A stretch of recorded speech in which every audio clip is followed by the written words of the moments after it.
Is this okay? What about this? When it comes to Halloween, Christians are all over the map. One family is turning off all the lights and praying, while their neighbors next door are giving out the best candy on the block. And both families love Jesus. Let's clear up the confusion, not by giving you a simple rule, but by giving you a biblical framework to think for yourself.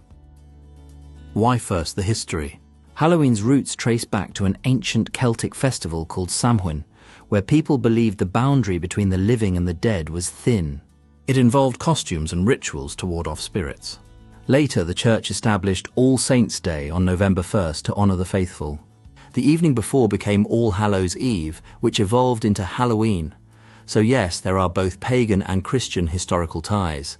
But the history isn't the most important question. The real question is, what do we do with it today? I've found that most Christians land in one of three camps.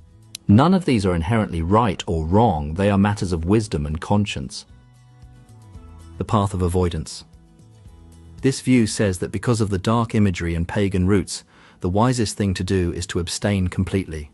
It's about protecting one's family from spiritual darkness and not participating in something that glorifies fear or death. This is a valid, honorable conviction rooted in a desire for holiness.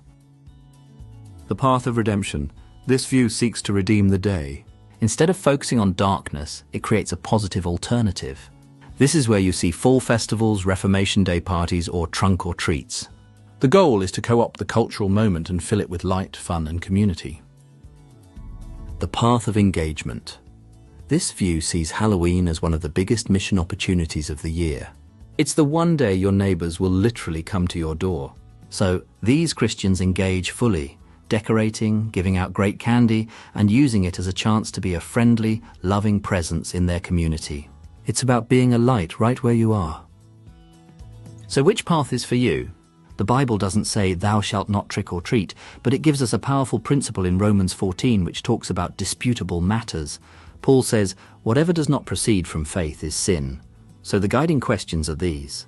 Can I do this with a clear conscience to the glory of God? Will this decision build up my family and be a good witness to my neighbors? Am I acting out of faith and freedom or out of fear or peer pressure?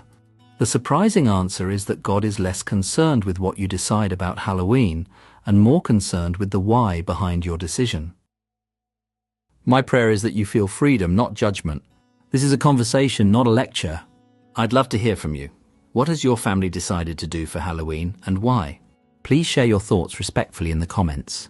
Let's learn from one another.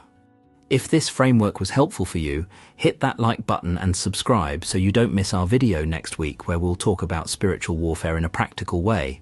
God bless. And if this was helpful, please subscribe and join our community as we explore more ways to live out our faith in the real world. Peace be with you.